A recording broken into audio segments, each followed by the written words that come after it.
नमस्कार, स्वागत है आप सभी का भारत अपडेट पर। मैं हूं आपके साथ ऋतु भंडारी और शुरुआत करते हैं जहां राम के नाम पर श्रद्धा, करोड़ों भक्तों का विश्वास और उसी विश्वास पर सबसे बड़ा सवाल, क्या रामलला के दरबार में चढ़ाए गए दान पर किसी ने डाका डाला है? क्या आस्था के नाम पर आए करोड़ों रुपए में कथित खेल हुआ है? और क्या अब जांच की आंच उन बड़े चेहरों तक पहुंच चुकी है जिन पर मंदिर प्रबंधन की सबसे बड़ी जिम्मेदारी हुआ करती थी? नमस्कार, मैं हूं आपके साथ ऋतु भंडारी और आप देख रहे हैं भारत अपडेट की एक खास पेशकश। आज देश की सबसे बड़ी बहस उस मामले पर है जिसने करोड़ों राम भक्तों को झकझोर कर रख दिया। अयोध्या के राम मंदिर में कथित चंदा चोरी मामले की जांच जैसे जैसे आगे बढ़ रही है वैसे वैसे नए नए दावे और नए सवाल सामने आ रहे हैं। सूत्रों के मुताबिक एसआईटी की जांच में कई ऐसे तथ्य सामने आए जिन्होंने पूरे मामले को और गंभीर बना दिया। दावा यह भी किया जा रहा है कि जांच एजेंसी को कैश काउंटिंग रूम के अंदर गुप्त रूप से लगाए गए कैमरों की रिकॉर्डिंग भी मिली है। इन फुटेज के आधार पर कथित तौर पर पैसे गिनने की प्रक्रिया के दौरान संदिग्ध गतिविधियां सामने आई है। सूत्रों के हवाले से यह भी कहा जा रहा है कि कैश काउंटिंग रूम में पहले से लगे हुए सीसीटीवी कैमरों के बावजूद कुछ कर्मचारी निगरानी के ब्लाइंड स्पॉट का फायदा उठाने की कोशिश करते थे, लेकिन छिपे हुए कैमरों में कथित तौर पर पूरी गतिविधि रिकॉर्ड कर ली। जांच में इन फुटेज को सबसे अहम इलेक्ट्रॉनिक सबूत माना जा रहा है। और इतना ही नहीं, सूत्रों की तरफ से यह भी दावा किया गया है कि 27 अप्रैल से 5 जून के बीच कथित तौर पर 70 बार चोरी जैसी घटनाओं के संकेत मिले। अब जांच एजेंसी अब इन रिकॉर्डिंग, गवाहों के बयान, वित्तीय दस्तावेज, अन्य सबूतों का मिलान कर रही है। सूत्रों के अनुसार जांच की आंच अब ट्रस्ट के कुछ वरिष्ठ पदाधिकारियों तक भी पहुंचती हुई नजर आ रही है। साथ ही चंपत राय की भूमिका को लेकर सवाल उठ रहे हैं और अनिल मिश्रा भी जांच एजेंसियों के रडार पर बताए जा रहे हैं।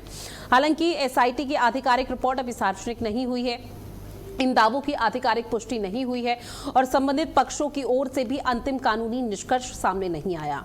मामले में गिरफ्तार 8 आरोपियों को 3 दिनों की न्यायिक हिरासत में भेज दिया गया। अयोध्या की अदालत ने सोमवार तक सभी आरोपियों को जेल भेजा है। आरोपी रामशंकर यादव उर्फ टिन्नू, अनुकल्प मिश्रा, अविनाश शुक्ला, करुणेश पांडे, मनीष यादव, लवकुश मिश्रा, रामशंकर मिश्रा और सुभाष श्रीवास्तव को सोमवार को एक बार फिर से अदालत में पेश किया जाएगा। अब पुलिस ने सुभाष श्रीवास्तव को छोड़कर बाकी सभी आरोपियों से कथित तौर पर गबन की गई दान की रकम से जुड़े 69.85 लाख रुपए के नकद बरामद किए। सुभाष श्रीवास्तव से कोई नकदी बरामद नहीं हुई है। गिरफ्तार 8 लोगों के अलावा एफआईआर में अन्य आरोपियों की सूची में अन्य का भी जिक्र है, जिससे सीधे तौर पर यह संकेत मिलता है कि जांच के दौरान और भी नाम जोड़े जा सकते हैं। ऐसे में ग्राफिक्स के माध्यम से आप तक साझा कर रहे हैं राम मंदिर में जो चोरी हुई है आखिर उसकी इनसाइड स्टोरी क्या है, क्योंकि इनसाइड स्टोरी को लेकर जो चीज अभी तक सामने आई है वो महज एक ट्रेलर बताया जा रहा है, लेकिन जो पूरी पिक्चर है या जो पूरी कहानी है वो बहुत जल्द ही रिलीज की जाएगी, क्योंकि इस दौरान कई ऐसे बड़े नाम सामने नहीं आए हैं जिसका लेकर लगातार संभावना, जिसको लेकर अटकलें लगाई जा रही थी। लेकिन इस पूरे मामले को लेकर यह कहा जा रहा है कि इस पूरे मामले पर अभी तक की जो क्लियर हुई है वो अभी कुछ और बयां करेगी, सीधे तौर पर कुछ और मैसेज देने की कोशिश है, क्योंकि अभी महज छोटे कर्मचारियों को लपेटे में लिया गया है, उन पर गाज गिरी है, लेकिन बड़े कर्मचारियों को कब यहां पर निशाना बनाया जाएगा। आपको बता दें कि चंपत राय जो पूरे ट्रस्ट की निगरानी रखते थे, जो पूरे राम मंदिर को लेकर यहाँ पर निगरानी रखते थे, और लेकिन सबसे हैरान कर देने वाली बात रही कि जो 8 नाम सामने आए हैं उन 8 नाम में कोई भी ट्रस्ट का सदस्य नहीं है। अब ऐसे में सवाल ये उठ जाता है कि आखिर इतनी बड़ी लूट हो कैसे गई, और ऐसे में जो चोरी हुई है उस चोरी के बावजूद भी चंपत राय को कानो कान खबर नहीं हुई, अनिल मिश्रा को पता नहीं चला, गोपाल राय को पता नहीं चला। ऐसे में तमाम चीज है जिसको लेकर दावे वादे यहाँ पे भले ही किए जा रहे हैं, लेकिन अब आने वाले समय पर किस तरह से यहाँ पर कार्रवाई के सिलसिले को आगे बढ़ाया जाता है वो देखना बेहद महत्वपूर्ण है, क्योंकि अभी तक कुछ भी ऐसा क्लियर नहीं हुआ है इस पूरे मामले को लेकर कि अब जो यहाँ पर कानूनी तौर पर आगे कार्रवाई का सिलसिला आगे बढ़ाया जाएगा उस दौरान अब क्या कुछ निकल कर आता है, क्योंकि सिर्फ चढ़ावा चोरी का ही ये मामला नहीं है। आपको बता दें कि चढ़ावा चोरी के अलावा इसमें कई आभूषण, ज्वेलरी और कई ऐसी चीजें भी बकायदा चोरी की खबरें सामने आई है जो कि नहीं होना चाहिए था, वो भी भगवान श्री राम के मंदिर में जन्मभूमि। आपको बताते चले कि इस पूरे मामले को लेकर पुलिस थाने में एफआईआर दर्ज होने के बाद एसआईटी ने 8 कर्मचारियों को गिरफ्तार किया, जिन्हें जेल की सलाखों के पीछे भेजा। अब ऐसे में उनसे पूछताछ की जा रही है। पूछताछ के दौरान निश्चित तौर पर माना जा रहा है कि एक बड़ा चौंकाने वाला खुलासा हो सकता है। मंदिर में कैश और आभूषण की गिनती का काम करते थे ये सभी आरोपी, जहां कोर्ट ने इन्हें 29 जून तक न्यायिक हिरासत में भेज दिया है। आरोपियों के पास से तकरीबन 69.85 लाख कैश बरामद किया गया। अब इस पूरे मामले को लेकर आपने देखा भी होगा, चंपत राय और अनिल मिश्रा की तरफ से इस्तीफा सौंपा गया। इस पूरे विवाद के बीच उनका यह कहना है कि नैतिकता के आधार पर वो अपना इस्तीफा सौंप रहे हैं और उसकी जिम्मेदारी लेते हुए श्री राम जन्मभूमि तीर्थ क्षेत्र ट्रस्ट के महासचिव चंपत राय और ट्रस्टी अनिल मिश्रा ने अपने पदों से इस्तीफा दे दिया। जिसके बाद सवाल ये उठ रहा था कि नैतिकता के आधार पर अब इस्तीफा दे रहे हैं। अगर ये इस्तीफा पहले दिया जाता कि जब पूरे मामले की जांच हो रही थी और चोरी का खुलासा होने ही वाला था, तब जब देखा कि अब सभी चीजों को लेकर वो घेरे में पड़ गए हैं, तब जाकर उन्होंने इस्तीफा सौंप दिया। एसआईटी की रिपोर्ट में एक बड़ा खुलासा यह भी हुआ कि 3 सदस्यीय विशेष जांच टीम जो गठित की गई थी 150 पन्नों के अंतरिम रिपोर्ट के मुताबिक अप्रैल से जून 2026 के बीच में अभी तक आपको बताते चले कि तकरीबन 1 या 2 नहीं बल्कि 70 बार सीसीटीवी फुटेज और ऑडिट रिकॉर्ड में हेरफेर किया गया, जिसके बाद कैश और कीमती सामान तक गायब किया गया। अब इस पूरे मामले की सीबीआई और कोर्ट मॉनिटर्ड जांच के लिए सुप्रीम कोर्ट में याचिका दायर की गई है, जिस पर कोर्ट 29 जून को सुनवाई कर सकता है। इस तरह की उम्मीद जताई जा रही है। योगी आदित्यनाथ ने स्पष्ट कर दिया है कि चाहे दोषी कोई भी हो, उसे बख्शा नहीं जाएगा। राम के नाम की लूट यहां पर जिसने भी मचाई है, उसे यहां पर जेल की सलाखों के पीछे भी भेजा जाएगा और एक ऐसी कार्रवाई की जाएगी जो कि आने वाले समय के लिए नजीर यानी कि मिसाल पेश हो सके। अब इस पूरे मामले पर योगी आदित्यनाथ ने संदेश देते हुए कहा भी कि इस महापाप में शामिल किसी भी दोषी को बख्शा नहीं जाएगा। अब इस पूरे मामले को लेकर आपको बता दें कि जो भी अभी तक की चीजें यहां पर देखने को मिल पाई है, उसको लेकर खूब जोरों के साथ सियासत भी हो रही है। सियासत के तौर पर समाजवादी पार्टी इस वक्त बीजेपी को आड़े हाथ ले रही है और कुछ विपक्षी पार्टी ये कह रही है कि अब हम भी देखते हैं कि आखिर इन सभी आरोपियों के घर पर बुलडोजर चलता है या नहीं, इनके पैर पर गोली लगती है या नहीं। और इसी पर चर्चा करने के लिए हमारे साथ खास पैनल जुड़ा हुआ है, जिनसे आप सभी का परिचय करा दें। हमारे साथ अविरल मलिक जी जुड़े हुए हैं, बीजेपी के प्रवक्ता है, साथ ही समाजवादी पार्टी का परसेप्शन रखने के लिए डॉक्टर एसके दुबे जी जुड़े हुए हैं, राहुल तलान जी राजनीतिक विश्लेषक हमारे साथ जुड़ चुके हैं। सबसे पहले तो आप तीनों का बहुत स्वागत करती हूं मैं भारत अपडेट पर।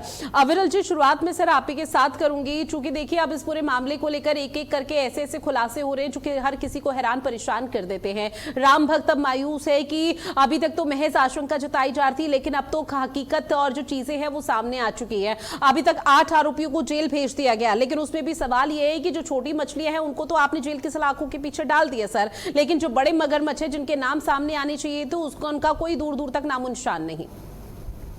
जी देखिए, बिल्कुल स्पष्ट है, जितने भी लोग इसमें शामिल रहे होंगे, जितने इसमें दोषी होंगे, जिनका इसमें दोष होगा किसी प्रकार से हो, चाहे एक्सवाइजेड तरीके से, और जहां तक विषय कार्रवाई का, सबके ऊपर कार्रवाई होगी जिनका नाम सामने आता है। एसआईटी गठित कर दी गई, इसी मंशा के साथ एसआईटी का गठन किया गया है कि सबके ऊपर कार्रवाई हो, त्वरित एक्शन हो, दूध का पानी का पानी हो, मामले का पर्दाफाश हो, स्पष्ट रूप से जनता के सामने आए, पब्लिक डोमेन में विषय आए और पूर्ण रूप से किसी को ना बख्शा जाए। इसी मंशा के साथ माननीय मुख्यमंत्री उत्तर प्रदेश योगी आदित्यनाथ जी के नेतृत्व में मजबूती के साथ त्वरित एक्शन लेते हुए इसमें एसआईटी का गठन किया गया और किसी को किसी रूप में नहीं बख्शा जाएगा। इस चीज का संकल्प है हमारा। इस चीज को आपको अवगत कराना चाहूंगा, आपके करोड़ों दर्शकों को मैं स्पष्ट करना चाहूंगा। और यह भी बिल्कुल स्पष्ट है, जहां तक विषय भारतीय जनता पार्टी का, तो किसी रूप में हम करप्शन को टॉलरेट करने का काम नहीं करते। अगर कोई करप्शन करता है, कोई करप्ट व्यक्ति है, तो जेल जाना चाहिए, उस पर कार्रवाई होनी चाहिए, उसे नहीं बख्शा जाना चाहिए। और ये तो अरबों लोगों की आस्था का विषय है, 100 करोड़ से ज्यादा इसी देश में, बाकी दुनिया भर के सनातनियों का आस्था का विषय है, आस्था से जुड़ा हुआ मामला है, बड़ा मामला है, गंभीर मामला है। निश्चित रूप से कार्रवाई होनी चाहिए। अगर किसी ने कुछ गड़बड़ की है तो सब पे एक्शन होना चाहिए। हमारा तो स्पष्ट कहना है, कोई नहीं बचेगा, ये हमारा संकल्प है।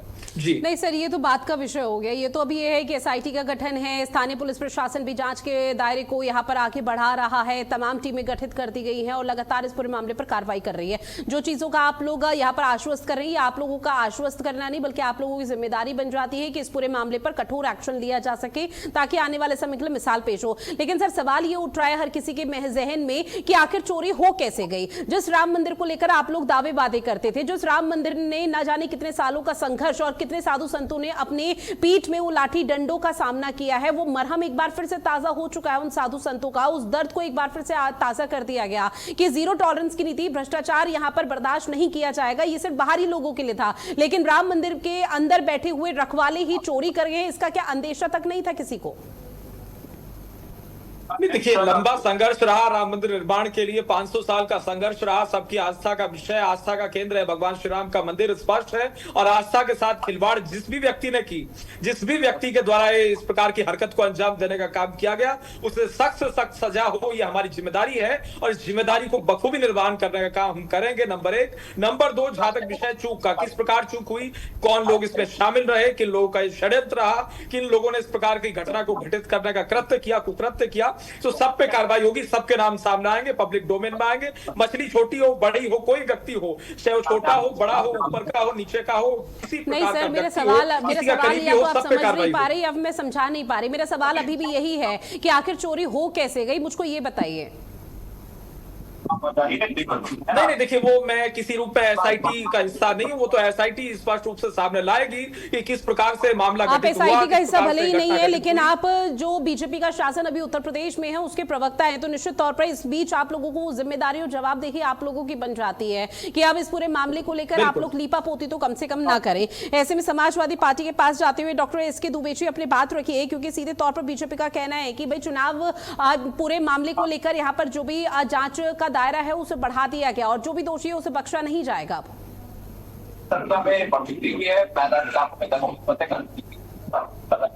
मुझसे बात किया मैडम एसके दुबे जी।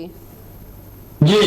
जी देखिए, सबसे बड़ी बात तो यह है कि ये निश्चित तौर पर लोगों की जो भावनाएं हैं वो आहत हुई हैं। उनका जो विश्वास था वो कहीं ना कहीं उस पर एक कुठाराघात हुआ है, लेकिन अब जो हुआ है वो तो हो ही गया है। जी। अब आगे क्या है वो भी देखने जैसा होगा, क्योंकि सरकार के हाथ में पूरा कमान है।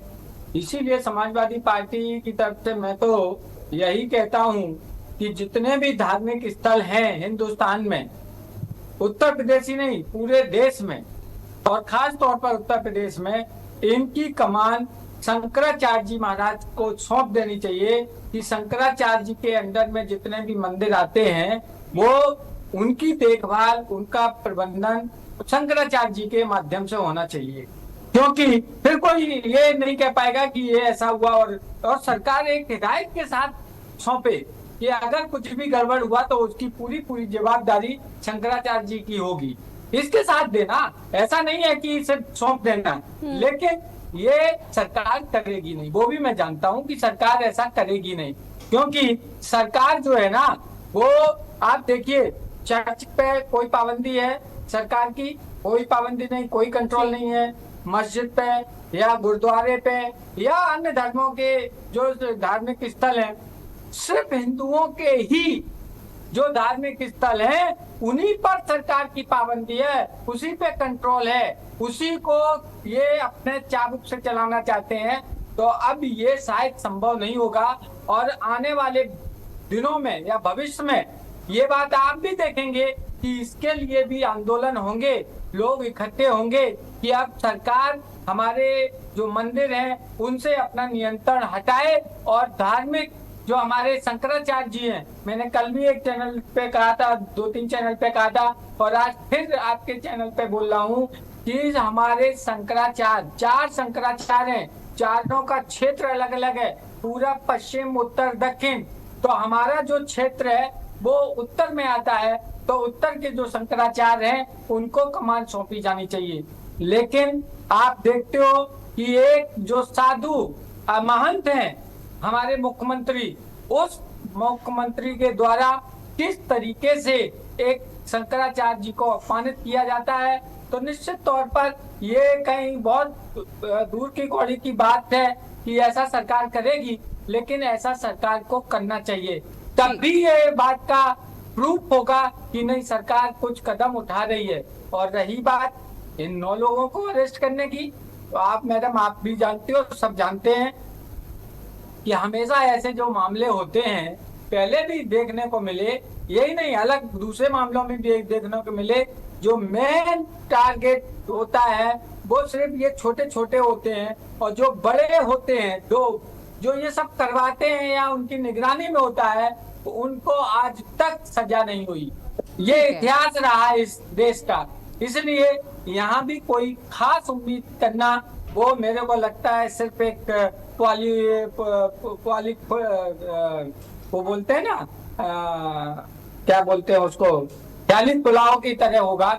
लेकिन फिर भी उम्मीद तो हम कर ही सकते हैं, हम इंसान हैं, इसलिए हमें उम्मीद करना चाहिए और इंतजार करना चाहिए कि सरकार क्या करती है। लेकिन केंद्र की सरकार और उत्तर प्रदेश की सरकार में कहीं ना कहीं कुछ रिलेशन ऐसे 36 के रिलेशन है जो मामला नहीं बन रहा है, क्योंकि जब केंद्र की सरकार की तरफ से इंडिकेशन आता है तब जाके चंपत राय या डॉक्टर अनिल मिश्रा रिजाइन देते हैं।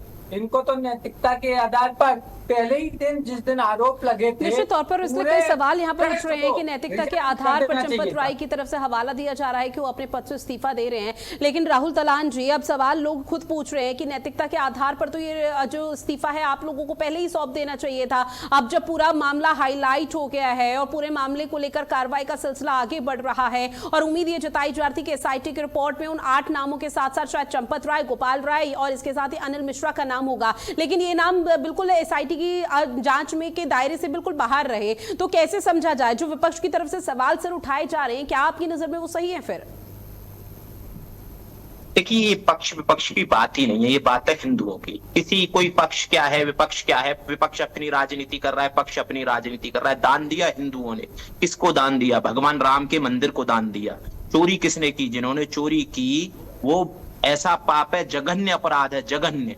कानून उसकी सजा ही नहीं दे सकता है। कानून ने 3 दिन की जेल दी, ये कोई सजा है क्या? जघन्य अपराध की सजा कानून कैसे दे सकता है? कानून में कोई, कानून के लिए तो एक सामान्य सी चोरी है, लेकिन आस्था की चोरी हुई, विश्वास की चोरी हुई और बाकी जो हमारा समर्पण है भगवान राम के प्रति उसकी चोरी हुई। जो ठेस पहुंची है हमारी आस्था को, उसको सरकार भरपाई कर देगी या विपक्ष भरपाई कर देगा? इनको तो वोट चाहिए दोनों को। दोनों वोट लेंगे, फिर बोलेंगे कि बल्ले बल्ले अपनी सरकार बन जाए। समाजवादी पार्टी चाहती है सरकार बन जाए, बीजेपी चाहती है कि सरकार रिपीट हो जाए।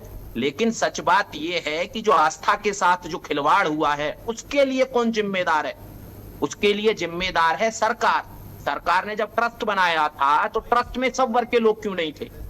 सवाल यह है कि जब ट्रस्ट बन रहा था तो ट्रस्ट में एक वर्ग के लोगों को ज्यादा रखा गया, ज्यादा रखा गया तो चोरी होगी। जब आप कहीं भी कोई चीज बनाते हैं तो वहां ऐसा तो है नहीं कि भाई हम राहुल तालान की आस्था कम है भगवान राम के प्रति और अविरल मलिक की ज्यादा आस्था है। सबकी आस्था हिंदुओं की बराबर है ना राम के प्रति, सबके आराध्य है ना राम। मैं कहता हूं उस भीलनी जिसके बेर खाए थे भगवान राम ने, उस समाज से क्यों नहीं था कोई ट्रस्ट में? मैं कहता हूं कि निषाद राज जो थे जिन्होंने गंगा पार कराई भगवान राम को, उस समाज से क्यों नहीं था कोई ट्रस्ट में?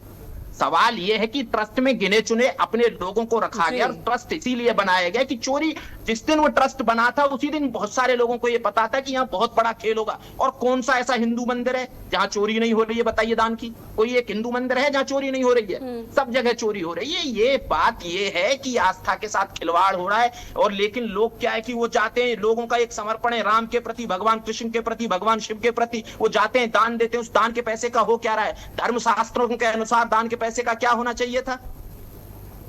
भंडारा होता है, गौशाला कितनी बनवाई राम मंदिर ने और मंदिरों ने, कितनी गौशालाएं बनवाई और बाकी जो और गौशालाएं उनको कितना दान दिया, कितनी विद्यादान के लिए काम किया गया, कितने गरीब कल्याण के लिए काम किया गया। कोई राम मंदिर, कृष्ण मंदिर या शिव मंदिर या ये मठ या वो मठ बता सकते हैं? वो मठ जो चला रहे हैं बस अपने अपने क्षेत्र में अपने अपने लोगों के लिए चल रहे हैं, गरीबों के लिए। मैं बोल रहा हूँ धर्म के लिए किसने काम किया? सारे के सारे बाबा जिनकी ये बात कर रहे हैं, शंकराचार्य, किसी शूद्र को अपने पास तक बिठाना पसंद नहीं करते हैं। अच्छा बताइए, हिंदू धर्म क्या ब्राह्मणों की वजह से जिंदा है या अपर कास्ट की वजह से जिंदा है? ये धर्म जिंदा है शूद्रों की वजह से, जो अभी तक हिंदू बने हुए हैं। अगर जो वो हिंदू हैं तो उनको, और उनका सबसे तेजी से कन्वर्जन हो रहा है। मुझे ये बताइए कि जब हिंदू धर्म कमजोर हो रहा है, कन्वर्जन हो रहा है, ईसाई मिशनरी मुसलमान इतना कन्वर्ट करा रहे हैं लोगों को, ये जो शंकराचार्य हैं, ये बाकी और हैं, ये धर्म के जो धर्म ध्वजा रक्षक हैं, ये कर क्या रहे हैं? ये जा रहे हैं अंबानी के यहाँ शादी में जा रहे हैं, वहां आशीर्वाद दे रहे हैं। इनके आशीर्वाद भी तो उन्हीं को निकलते हैं जो पैसे वाले लोग हैं। गरीब लोगों के लिए तो इनके आशीर्वाद भी नहीं है, पास बिठाना पसंद नहीं करते हैं।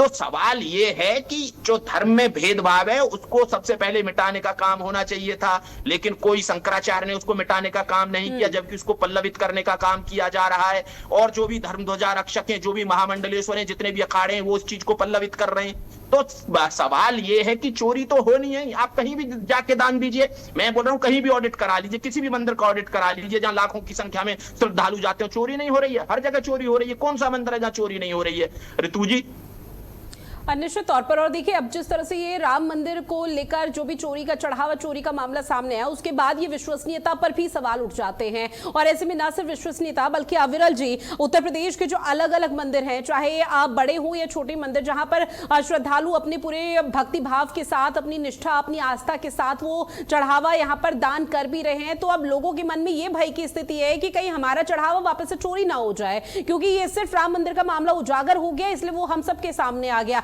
न जाने देश के इतने, सिर्फ देश ही क्यों, सिर्फ उत्तर प्रदेश का हम जिक्र करते हैं सर, उत्तर प्रदेश के और भी मंदिर होंगे जहां की विश्वसनीयता पर अब सवाल श्रद्धालु खुद खड़ा कर रहे हैं। जी नहीं, देखिए, जिस प्रकार की घटना घटित हुई है तो बहुत दुखद है, बहुत शर्मनाक है, निंदनीय है, दुर्भाग्यपूर्ण है और अकल्पनीय है। किसी ने कल्पना नहीं की थी कि इस प्रकार का मामला सामने आएगा। अब सामने आया है तो निश्चित रूप से सब पे कार्रवाई होनी चाहिए और सब पे कार्रवाई होगी, किसी को नहीं बख्शा जाएगा। हमारी तो ये मंशा है, हमारा तो ये मानना है। और जिन्होंने इस प्रकार का कृत्य किया है तो जो कानून की सजा है वो तो निश्चित रूप से मिलेगी मिलेगी। उनके एक तरीके से निधन के बाद, उनके जीवन आयु पूरा होने के बाद उन्हें नर्क भी नसीब होगा, ये भी बिल्कुल स्पष्ट है। नर्क में जाएंगे सब। और जहां तक विषय है एक तरीके से कानून की कार्रवाई का, तो कानून अपना काम करेगा, कानून कार्रवाई करेगा, इसमें कोई दो राय नहीं है। और किसी को ना बख्शा जाना बहुत महत्वपूर्ण है। और एक ऐसी नजीर पेश होनी चाहिए कि भविष्य में कोई इस प्रकार की घटना को अंजाम ना दे पाए, ये भी बहुत आवश्यक है।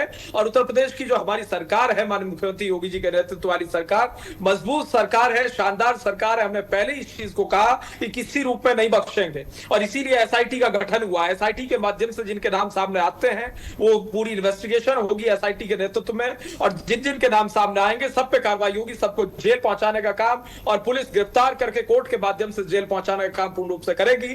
और लीगल मैटर उनके खिलाफ फाइल होगा, इसमें किसी रूप में दो राय नहीं है। लेकिन सर, ये वापस से मैं उसी बात को एक बार फिर से रिपीट करूंगी सर, ये तो इन्वेस्टिगेशन धीरे धीरे चल रही है, इन्वेस्टिगेशन में क्या क्या खुलासा होगा ये तो हर किसी की नजर उसी पर टिकी हुई है। ये अगर बीजेपी आश्वस्त ना भी करे, और बीजेपी का ये आप लोगों का काम है सर, ये आप लोगों की जवाबदेही हो जाती है, आप लोगों की जिम्मेदारी हो जाती है कि आप इस तरह से लोगों के बीच में मैसेज दें कि भाई कार्रवाई हो रही है और नजीर पेश करने वाला यहाँ पर जो भी मॉडल है उसे पेश किया जाएगा। लेकिन सवाल हर किसी के जहन में ये उठ रहा है अब कि हम अगर राम मंदिर जाते हैं, जिस राम मंदिर के लिए आप लोगों ने घर घर जाकर एक कैंपेन चलाया था, उस कैंपेन के माध्यम से लोगों को इकट्ठा करने की, लोगों को एक साथ लाने की कोशिश की थी, उस राम मंदिर में न जाने कितने लाखों की संख्या में, करोड़ों की संख्या में श्रद्धालु पहुंचे और न जाने क्या क्या दावे वादे किए गए थे। हाईटेक व्यवस्था आप लोगों की तरफ से की गई थी, एआई के माध्यम से आपने कहा था, आप लोगों की तरफ से दावे किए गए थे कि वहां पर सीसीटीवी फुटेज भी लगाए, कैमरे भी लगाए जाएंगे। लेकिन आज भी हम उसी बात पर चर्चा कर रहे हैं कि 8 नामों के अलावा क्या और नाम सामने आ सकते हैं? क्या हमें जरूरत है अभी इस चीज की? नहीं, बिल्कुल 8 नामों के सिवाय और भी जितने नाम सामने आते हैं, बड़े नाम सामने आते हैं, उनका भी खुलासा होगा, वो भी सब जेल जाएंगे और सब पे कार्रवाई होगी, स्पष्ट है। और बिल्कुल फ्रीली जांच हो रही है, बिल्कुल स्वतंत्रता पूर्वक जांच हो रही है, इसमें किसी का कोई प्रभाव नहीं है। चाहे छोटा व्यक्ति हो, बड़ा व्यक्ति हो, ऊपर का हो, नीचे का हो, किसी का करीबी हो, किसी का क्लोज हो, कितनी उसकी बड़ी पब्लिक इमेज हो, इससे कोई फर्क नहीं पड़ता। जो भी व्यक्ति होगा उस पर कार्रवाई होगी। किस संगठन से जुड़ा हुआ, इससे भी कोई प्रभाव नहीं पड़ता। उसने इस प्रकार की घटना को अगर अंजाम दिया है, डायरेक्टली हो या डायरेक्टली हो या XYZ तरीके से किसी रूप में उसका वहां उसमें एक तरीके से जुड़ाव हो, तो उस पर कार्रवाई होनी चाहिए और कार्रवाई होगी, नंबर 1। नंबर 2, जहां तक विषय आस्था का, तो आस्था पे चोट करने का प्रयास ऐसे लोगों के द्वारा जरूर किया गया, लेकिन सनातनियों की आस्था, हिंदुओं की आस्था इतनी कमजोर किसी रूप में नहीं है कि इनके इस प्रकार की चोट पहुंचाने से आस्था समाप्त हो जाएगी। भगवान श्री राम का मंदिर है, भव्य मंदिर का निर्माण हुआ, 500 साल की लड़ाई रही, उसके बाद राम मंदिर आंदोलन चला, राम मंदिर आंदोलन के बाद कोर्ट के माध्यम से लैंडमार्क जजमेंट आया, सुप्रीम कोर्ट ऑफ इंडिया के लैंडमार्क जजमेंट को उत्तर प्रदेश की योगी जी के नेतृत्व वाली सरकार ने 100% तरीके से मजबूती के साथ उत्तर प्रदेश में अयोध्या जी में एग्जीक्यूट कराने का पूर्ण रूप से कार्य किया और मजबूती से वो किसने क्या किया ये जानने के लिए यहाँ पे डिस्कशन नहीं हो रहा है। एक और सवाल मैं आपसे पूछूंगी, उसके बाद मैं समाजवादी पार्टी के प्रवक्ता के पास जाऊंगी, क्योंकि विपक्षी पार्टियों के कई ऐसे रिएक्शन सामने आ गए जहां पर उन लोगों की तरफ से पूछा जा रहा है, आप लोगों से, राज्य सरकार से, कि क्या अब इन 8 नामों, जिनके नाम सामने आए, जो जेल की सलाखों के पीछे हैं, उनके घर पर बुलडोजर चलेगा या उनके पैर पर गोली मारी जाएगी पुलिस की तरफ से, हाँ या ना?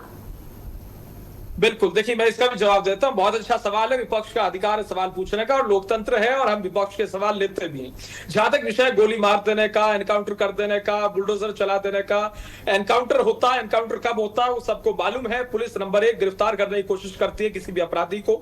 अगर वो किसी रूप में उधर से फायर करता है तो जवाबी कार्रवाई में निश्चित रूप से उसके ऊपर गोली चलती है, क्योंकि सेल्फ डिफेंस पुलिस का भी अधिकार है और सेल्फ डिफेंस में पुलिस के द्वारा गोली चलाई जाती है, नंबर 1। नंबर 2, जहां तक बुलडोजर का विषय, बुलडोज उस जगह को किया जाता है जो इलीगल कंस्ट्रक्शन हो, अवैध निर्माण हो या अवैध तरीके से कब्जाया गया स्थान हो, भूमाफियाओं के द्वारा या किसी व्यक्ति के द्वारा। अगर कोई इलीगल कंस्ट्रक्शन होगा तो बुलडोजर चलेगा और ये उत्तर प्रदेश का म्युनिसिपैलिटी एक्ट भी कहता है, जायज ठहराता है। और उसके साथ साथ अगर किसी भी तरीके से गलत तरीके से प्रॉपर्टी को कब्जा हुआ होगा तो मुक्त कराने का काम किया जाएगा। बाकी तो न्यायालय करता है कि शायद बुलडोजर की कार्रवाई तो यहाँ पर देखने को नहीं मिल पाएगी। डॉक्टर एसके दुबे जी, मैं आपके पास आते हुए एसआईटी की तरफ से ये 8 नामों का खुलासा किया गया, लेकिन उसके बावजूद भी आप लोगों की तरफ से कहा जा रहा है कि एसआईटी की जो कार्रवाई है उस पर आपको भरोसा नहीं है। इसके पीछे की कोई मुख्य वजह बताई जा रही है सर आप लोगों की तरफ से? नहीं, पहले तो मैं जो राजनीतिक विश्लेषक हैं उनकी एक बात का जवाब देना चाहूंगा कि अगर हिंदू धर्म या सनातन धर्म बचा है तो ये जो हमारे संत वगैरह हैं इनके कारण बचा है, ये चीज याद रखना। आज जो कितना काम कर रहे हैं, एक मिनट अभी रुकिए ना, 1 मिनट ज्ञान मत दीजिए, है ना। मुझे सारे संतों का पता है, सारे के सारे बड़े लोगों के पास जाके बैठते हैं, है ना, सारे के सारे बड़े लोगों के पास जाके बैठते हैं, गरीब में कोई प्रचार भी नहीं करता है। राहुल दलाल जी लौट रहे सर, एक बार सुन लेते हैं। पहले पूरी बात सुनिए, उसके बाद अपने पक्ष रखना। पहले मेरी बात सुनिए, जल्दी से रखिए।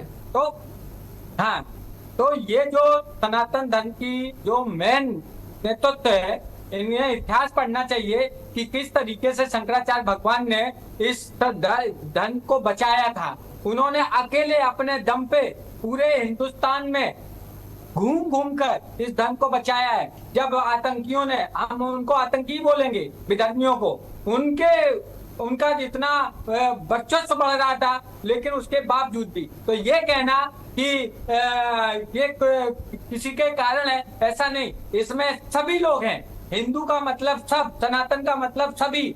जो गैर सनातनी हैं उनकी बात छोड़ दीजिए, लेकिन जितने भी सनातनी हैं इसमें आप डिवाइड मत करिए। ये पंडित है, ये ठाकुर है, ये यादव है, ये शूद्र है, ये निषाद है, ये कोई है। इसलिए सबसे जरूरी है कि इसी के कारण, इन्हीं लोगों के कारण ऐसी मेंटालिटी हो गई है कि लोग डिवाइड का फायदा उठाते हैं। अगर ये ना होता तो आज सनातन धर्म में जो जितनी कमियां हैं वो नहीं आती। आप देखिए ये सनातन धर्म में कमियां कब आई। ये स्टार्टिंग से नहीं है, वैदिक काल से नहीं है। वैदिक काल में क्या था अगर पढ़ोगे तो मालूम चलेगा ना। ये अल्प ज्ञान जो है वो दुखदायी हो जाता है। खैर कोई बात नहीं, लेकिन मैं फिर भी इस बात को कहूंगा कि हमारे जो शंकराचार्य हैं वो हमारे धर्म के प्रधानमंत्री हैं। जिस तरीके से लोकतंत्र को चलाने के लिए प्रधानमंत्री चुना जाता है, इसी के लिए व्यवस्था की गई थी 4 शंकराचार्य की कि वो धर्म के बारे में ज्ञान दें। हाँ, इतना जरूर है कि बीच का जो पोर्शन आया उसमें कहीं ना कहीं इन शंकराचार्य थे उनमें नीरसता दिखाई दी। उन्होंने वो काम नहीं किया जो करना चाहिए था। उसके बीच में क्या हुआ कि इस तरीके के साधु संत आ गए जो फ्रॉड हुए। फ्रॉड संत, मैं जो सब कह रहा हूँ, जो बलात्कारी थे, जो व्यभिचारी थे, इस तरीके के संतों ने उस जो संत परंपरा है उसमें कहीं ना कहीं कलंक लगाने का काम किया।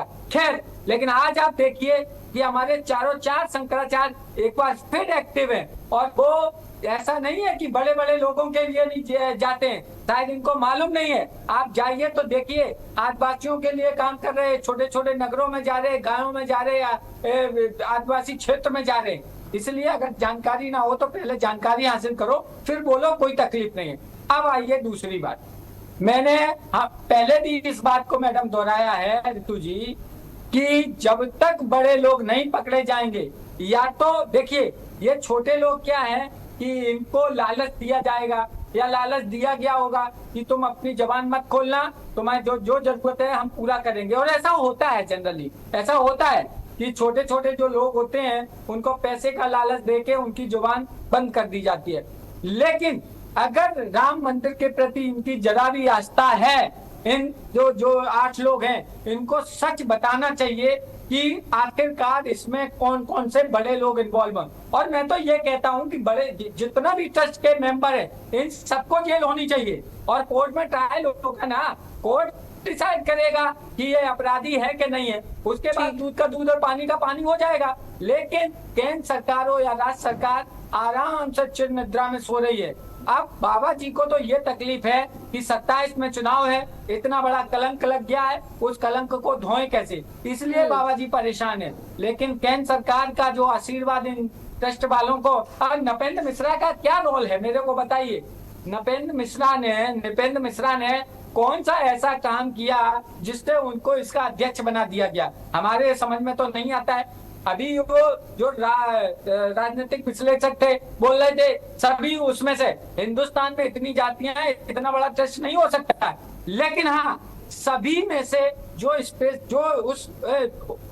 धार्मिक भी हो, जो पॉलिटिशियन भी हो, जो नौकरी वाले भी हो, सभी का एक ग्रुप बनाना चाहिए था। ठीक है। जो पूर्णता इसकी निगरानी करता, और ये इसके साथ बनाना चाहिए था कि अगर इसमें कुछ भी गड़बड़ होता है तो सबके सब मारे जाओगे। ये बात अगर होती तो आज इतना बड़ा ये जो कांड हो गया वो शायद कांड नहीं होता। ठीक है राहुल जी, अब अपनी बात रखिए आप। देखिए, पहली बात, आदि शंकराचार्य का जन्म 807 में हुआ था ईस्वी में, है ना। तब उससे पहले एक आक्रमण हुआ था मोहम्मद बिन कासिम का, जिनकी ये बात कर रहे हैं कि धर्म एकदम खतरे में था। उससे पहले सारे हिंदुओं का शासन था। कुछ बुद्ध अपना लिए थे, जैसे हर्ष ने बुद्ध धर्म को अपना लिया था। तो ऐसा कुछ था नहीं कि यहाँ हिंदू धर्म खतरे में था भारत में। यहाँ डॉक्टर साहब पता नहीं कौन से डॉक्टर हैं, पढ़ के आए या नहीं पढ़ के आए, तो ये और 32 साल की अल्पायु में आदि शंकराचार्य जी का वो स्वर्गवास हो गया था, उनका वो परिनिर्वाण हो गया था। ठीक है, एक चीज तो ये। दूसरी चीज, मैं कह रहा हूं कि इस देश में जितने भी मंदिर हैं सबकी जांच होनी चाहिए। अकेला राम मंदिर ही क्यों, कहां नहीं है भ्रष्टाचार, बताइए क्यों नहीं है भ्रष्टाचार। अगर जो आप एक सरसरी नजर मार के देख लेना किसी भी मंदिर पे जाके, मथुरा वृंदावन के मंदिर में बगल में रहता हूं, मथुरा वृंदावन के बगल में मेरा गांव, जाके देख लीजिए कितना भ्रष्टाचार है। सारे मंदिरों में भ्रष्टाचार है, कहां भ्रष्टाचार नहीं है। मैं तो ये कहता हूं, क्या जो बालाजी का मंदिर है, तिरुपति बालाजी, वहां नहीं भ्रष्टाचार हुआ है? कुछ दिन पहले हम भूल गए कि वहां चर्बी के साथ लड्डू बना दिए गए, एनिमल चर्बी के साथ लड्डू बनाए गए। कौन थे वो लोग जिन्होंने लड्डू बनाए? क्या वहां नहीं था भ्रष्टाचार? वो भी तो भ्रष्टाचार। विधर्मी पकड़े गए, विधर्मी थे। कोई विधर्मी नहीं था, कोई विधर्मी नहीं था। सारा का सारा ट्रस्ट हिंदू ब्राह्मण चलाते, हिंदू ब्राह्मण चलाते, विधर्मी नहीं था। रिजाइन था, बेकार की बात नहीं, बेकार की बात नहीं। ऐसा ही बोलिए, अभी सुन लीजिए, अभी सुन लीजिए, सुनिए। मैं कह रहा हूं, कौन सा ऐसा मंदिर बताइए मुझे जो गरीब लोगों के लिए, शिक्षा के लिए कुछ काम कर रहा है? नहीं कर रहा है। गौशाला, अपनी गौशाला चलाते हैं मंदिर, अपनी गौशाला, बस मंदिरों के पास तो अथाह दान आ रहा है ना। बाकी और गौशालाएं जहां मर जाती हैं गाय, उनके लिए दान क्यों नहीं देते हैं? वो जो जिन मंदिरों पे दान आ रहा है नहीं दे रहे हैं। लेकिन हाँ, अपनी गौशालाओं की खूब तस्वीर दिखाते हैं, लोगों को सोशल मीडिया पे डालते हैं कि हम इतनी गौ भक्ति कर रहे हैं और इसके लिए हमें दान दीजिए। वो जो दान आ रहा है उसको थोड़ा स्प्रेड करिए ना, बांटिए लोगों में कि भैया तुम गौशाला चलाते ना, दुबे जी गौशाला चला रहे हैं, दुबे जी को दे दीजिए। अबेरल मलिक गौशाला चला रहे हैं, उनको दे दीजिए जिम्मेदारी। लेकिन सवाल यह है कि मंदिर का दान मंदिर के लोगों में ही बट रहा है। जब तक सरकार प्रॉपर हर एक मंदिर पे निगरानी नहीं बिठाएगी, ये ऐसे ही चलता रहेगा। और चोरी की सजा क्या है मुझे बताइए ना। राम मंदिर में जो चोरी हुई है उसकी सजा क्या होगी? कौन सी सजा हो जाएगी? कितनी सजा हो जाएगी? कानून कितनी सजा दे देगा चोरी की? लेकिन जो आस्था की चोरी हुई है उसकी सजा कानून दे सकता है क्या? नहीं दे सकता है।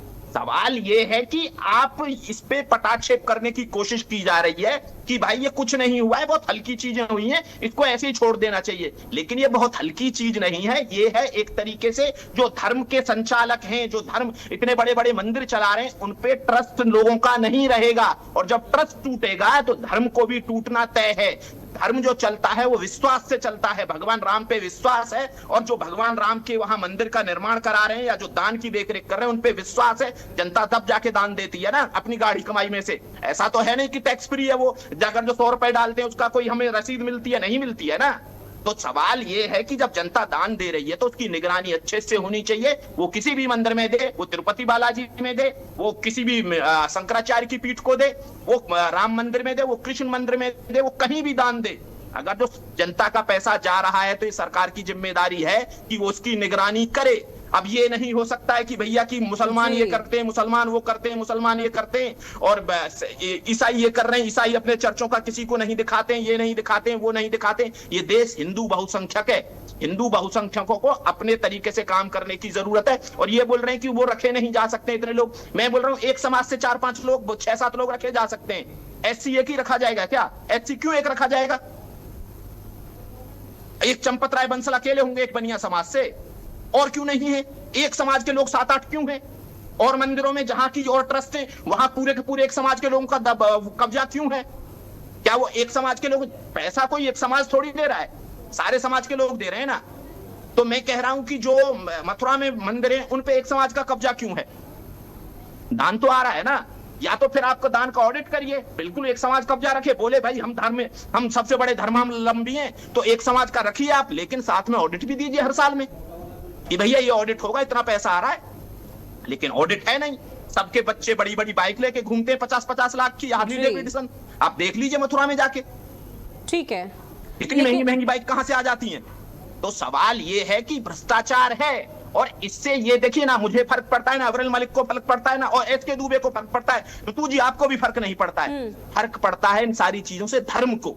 और धर्म जिंदा रहेगा, हिंदू धर्म जिंदा रहेगा तो ये देश जिंदा रहेगा।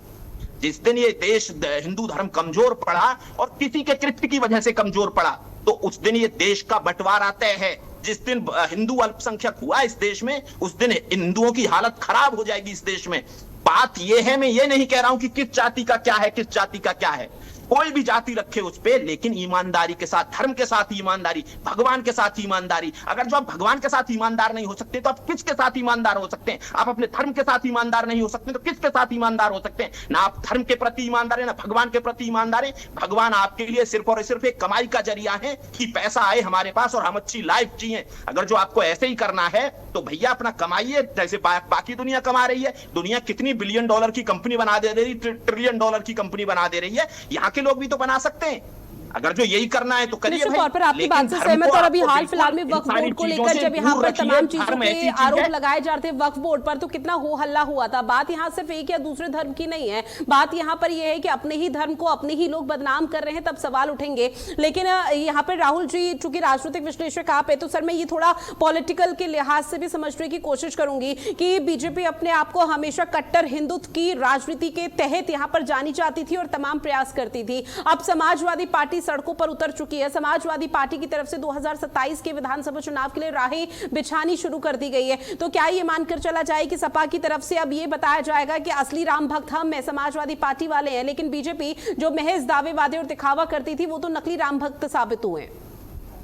देखिए मैं एक चीज कहता हूं, एक चीज ऋतु जी, कोई भी पॉलिटिकल पार्टी किसी की भी भक्त नहीं है, इवन बीजेपी। ये सिर्फ पॉलिटिकल एजेंडा है अपना पावर में आने का। अगर जो राम मंदिर के पॉलिटिकल एजेंडा को नहीं चलाती, बीजेपी के पावर में आ जाती? नहीं आती। बीजेपी हार्ड हिंदुत्व के एजेंडे को नहीं पकड़ती, कभी भी नहीं आती। समाजवादी पार्टी ने राम भक्तों पे गोली चलवाई है, कौन भूल जाएगा वो बात। लेकिन अगर जो समाजवादी का हृदय परिवर्तन इसलिए नहीं हो रहा है कि उनको राम के प्रति श्रद्धा हो गई है या अपने जो पुराने कृत्य उन पे वो माफी मांगना चाहते हैं, नहीं, उनको वोट चाहिए। उनको पता है कि हार्ड हिंदुत्व बीजेपी खेल रही है तो हम सॉफ्ट हिंदुत्व पे खेलेंगे, तो हो सकता है जो सॉफ्ट हिंदुत्व वाले लोग हैं वो हमारी साइड डाइवर्ट होके आ जाएं। किसी भी पॉलिटिकल पार्टी को किसी भी धर्म से या मंदिर से या किस चर्च से प्यार नहीं है। सबसे ज्यादा प्यार है सबको अपनी वोट बैंक से, कि वोट ये एक अपने ड्राइंग रूम में बैठ के ऋतु जी तय करते हैं कि कैसे वोट ज्यादा बढ़ा ली जाए। अगर जो एक जाति वोट देगी तो उस जाति का भला करेंगे, अगर जो एक धर्म के लोग वोट देंगे तो एक धर्म का भला करेंगे, अगर जो एक मजहब के वोट ज्यादा देंगे तो उसका भला करने की कोशिश करेंगे और उनकी बात करेंगे।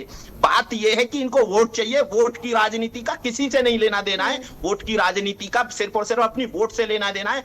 तो पॉलिटिकल पार्टी अपने स्वार्थ सिद्धि के लिए टाइम टू टाइम नए नए तरीके से एक प्रोपेगेंडा एजेंडा अपना लेके आती हैं, जनता को उसमें फंसाती हैं, नैरेटिव सेट करती हैं और वोट लेती हैं और फिर भूल जाती हैं। ठीक है अविरल जी, इसका जवाब मैं आपसे लूंगी, चूंकि देखिए 2027 का विधानसभा चुनाव है, दोनों ही राजनीतिक और पॉलिटिकल पार्टी यहाँ पर कश्मकश में लगी हुई हैं कि किसी तरह से फतेह हासिल की जा सके, सत्ता में वापसी या तो आप लोगों की हो या फिर समाजवादी पार्टी की। लेकिन बीजेपी जो सॉफ्ट हिंदुत्व का टारगेट लेकर चलती है, अब कहीं ना कहीं वही हिंदू लोग अब आप लोगों पर और आप लोगों के दावे वादों पर शंका क्रिएट कर रहे हैं, और ऐसे में राम भक्तों को लेकर लगातार ये है कि अब भरोसा किस पर करें, क्योंकि अब प्रभु श्री राम के घर पर ही डाका डाला जा रहा है, तो फिर कैसे बोल दें कि बाकी लोग यहां पर सुरक्षित हैं, या बाकी लोग अगर चढ़ावा चढ़ाते हैं तो वो सब कुछ सुरक्षित रहेगा? नहीं, बिल्कुल सही बात है, इसमें कोई दो राय नहीं है। जहां तक विषय इस प्रकार की घटना का, तो ये तो बहुत दुर्भाग्यपूर्ण है, और ये जैसी घटना हुई है चिंताजनक निश्चित रूप से समाज में एक चर्चा का विषय है, हिंदू समुदाय में, सनातनियों में एक मैं समझता हूं कि चर्चा का विषय है निश्चित रूप से, और सब इस चीज को देख के चौंके हैं कि इस प्रकार की घटना घटित हुई है। अब अगर घटित हुई है तो इसका दूध का दूध पानी का पानी होना और पर्दाफाश होना, मामला सामने आना, ये बहुत आवश्यक है, और सब पे कार्रवाई होना आवश्यक है कि एक तरीके से नजीर बने जिन लोगों ने ऐसा अपराध किया है, तो सजा होनी चाहिए। और रही बात एक तरीके से आस्था की, तो आस्था थी, है, रहेगी।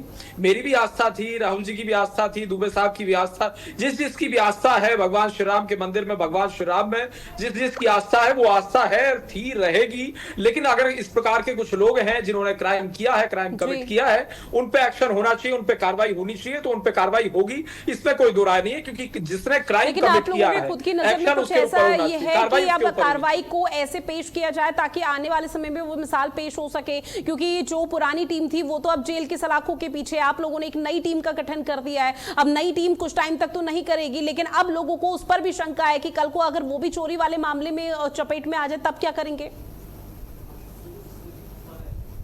देखिए, अगर ये चपेट में आने का सवाल नहीं है, अगर इस प्रकार का कृत्य कोई कर रहा है तो अपराध है, कानूनन अपराध है, और निश्चित रूप से उसके ऊपर कानूनन कार्रवाई होती है, वो जेल जाता है, उसकी खुद की बेइज्जती होती है। इस प्रकार की घटना को अगर अंजाम दे रहा है, वो धर्म के विरुद्ध कार्य कर रहा है, कानून के विरुद्ध कार्य कर रहा है, अपनी एक तरीके से जमीर को मारते हुए कुछ पैसा कमाने के लिए इस प्रकार की घटना को अंजाम दे रहा है, तो निश्चित रूप से जो सम्मानजनक किस्म का व्यक्ति होगा वो ऐसे कृत्य नहीं करेगा। अगर फिर भी वो किसी रूप में कर रहा है तो उसके ऊपर कानूनी कार्रवाई होती है। अब इस देश में घटना घटित होने की अगर बात कर ली जाए तो बहुत लंबी सूची है। इसी देश में, इसी मुल्क में, इसी देश की प्रधानमंत्री, तत्कालीन प्रधानमंत्री स्वर्गीय श्रीमती इंदिरा गांधी जी की हत्या उन्हीं के सिक्योरिटी वालों ने, उन्हीं के निजी आवास पे, उन्हीं की सरकार रहते हुए, उन्हीं के प्रधानमंत्री पद पे रहते हुए उन्हीं के घर में कर दी। राजीव गांधी जी की हत्या हुई, बड़े बड़े इस प्रकार के क्राइम हुए इस देश में। क्राइम हुआ, उसके बाद सजा देनी आवश्यक है, और वो क्राइम ना हो, रिपीट ना हो, ये सुनिश्चित करना आवश्यक है। हम सुनिश्चित करेंगे कि ऐसी लापरवाही दोबारा किसी रूप में ना हो। कहां लापरवाही रही, कहां चूक रही, उसे सुनिश्चित करने का काम किया जाएगा, उस चूक को सही करने का कार्य किया जाएगा, और ऐसी चूक नहीं छोड़ी जाएगी। 100% ट्रांसपेरेंसी और सारी चीजें टाइम टू टाइम पूर्ण रूप से मॉनिटर हो, हर प्रकार से मॉनिटरेशन हो, इस चीज का ध्यान दिया जाएगा। जी। डॉक्टर एसके दुबे जी, शंकराचार्य निगरानी करें, इस पॉइंट के अलावा आप लोगों के पास क्या कोई और विकल्प है कि इस तरह की चीजों की किसी तरह से रोकथाम हो सके, या आने वाले समय में और मंदिरों में पुनरावृत्ति ना हो? नहीं, देखिए मैंने जो बोला शायद वो समझ में नहीं आया, ऐसा लगता है। मैंने ये बोला कि उत्तर प्रदेश एक मिसाल बने कि वो शंकराचार्य जी को पूरे जो मंदिर हैं उनको सौंप दे, वो उनको चलाए, वो उनका प्रबंधन करे, लेकिन सरकार मॉनिटरिंग करे कि आखिरकार वो जो पैसा आ रहा है किसी भी मंदिर का, वो पैसा कहाँ खर्चा हो रहा है, क्या वो सोशल समाज के लिए पैसा खर्चा हो रहा है कि नहीं, क्या वो एक पर्टिकुलर ग्रुप के लिए पैसा जा रहा है कि या किसी एक उसके लिए, एक आदमी के लिए पैसा जा रहा है। तो मॉनिटरिंग करना भी जरूरी है।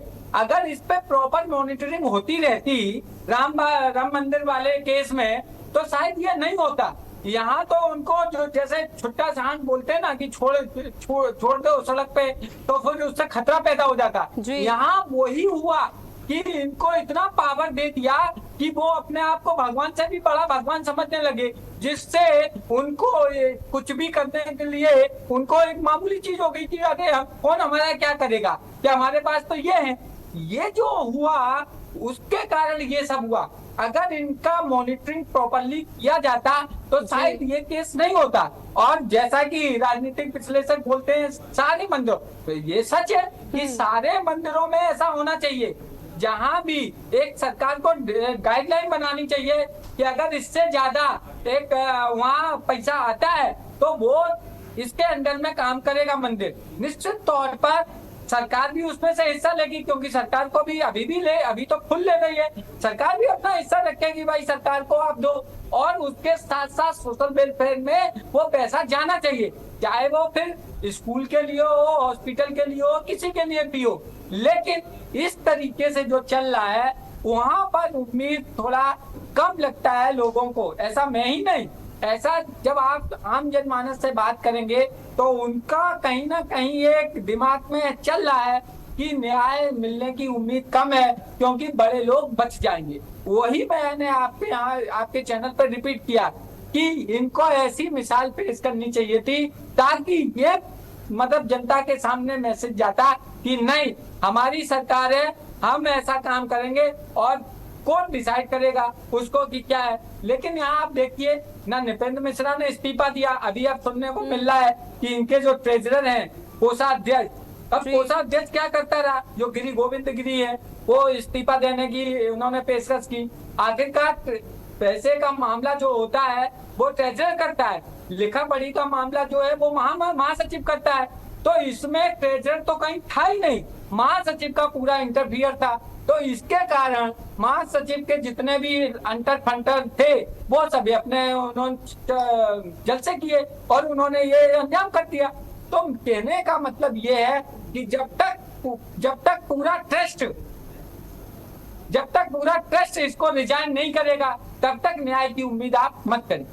ठीक है, न्याय की उम्मीद नहीं होगी, लेकिन 2027 के विधानसभा चुनाव को लेकर के समाजवादी पार्टी इस मुद्दे को लेकर चल रही है, क्योंकि आने वाले समय पर देखिए कि संसद का सत्र भी शुरू होने वाला है। तो निश्चित तौर पर समाजवादी पार्टी की रीति नीति तो यही होगी सर कि किसी तरह से पहले संसद का घेराव किया जाए, अंदर भी सदन के और सदन के बाहर भी इस मुद्दे को भरपूर तरीके से उठाया जाए। नहीं, हमारे तो मुद्दे रहेंगे किसान, हमारे मुद्दे रहेंगे बेरोजगारी, हमारे मुद्दे रहेंगे महंगाई, हमारे मुद्दे रहेंगे ये राम मंदिर जैसे जो कौभांड जो हुए हैं, घोटाले जो हुए हैं, वो हमारे मुद्दे रहेंगे कि जो समाज में जहाँ अत्याचार फैला हुआ है, जहाँ मर्डर हो रहे हैं, बलात्कार हो रहे हैं, क्राइम, भले ही देखिए सरकारी एजेंसियां क्या देती हैं, लेकिन ये सबको मालूम है कि कहाँ क्या हो रहा है। आप इतने सालों से न्यूज चैनल में शायद आप भी देखते, आप ही लोग बताते हैं ना कि आज फरक्काबाद में ये हुआ, जालौन में ये हुआ, लखनऊ में ये हुआ। तो इस तरीके के जो क्राइम है उस पर कब कंट्रोल किया जाएगा? ठीक है, अभी सरकार अपना पक्ष रखेगी, लेकिन हम तो इन मुद्दों को रखेंगे और हम 2027 में इन्हीं मुद्दों को लेके जनता के बीच जाएंगे और जनता के बीच हैं।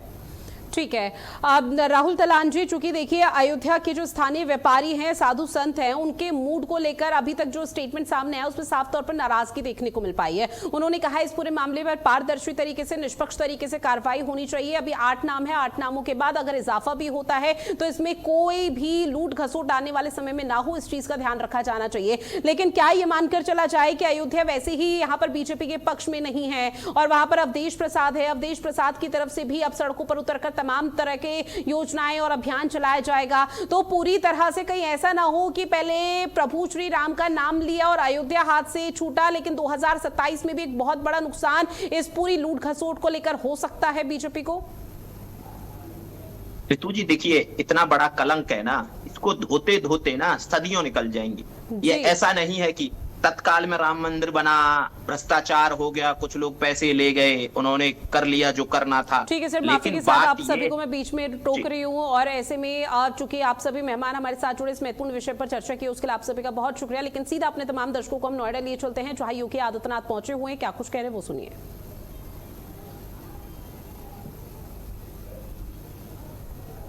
पावर स्टेशन से हमें उन्हें सप्लाई करना होता था, लेकिन आज लगभग 2000 मेगावाट से अधिक बिजली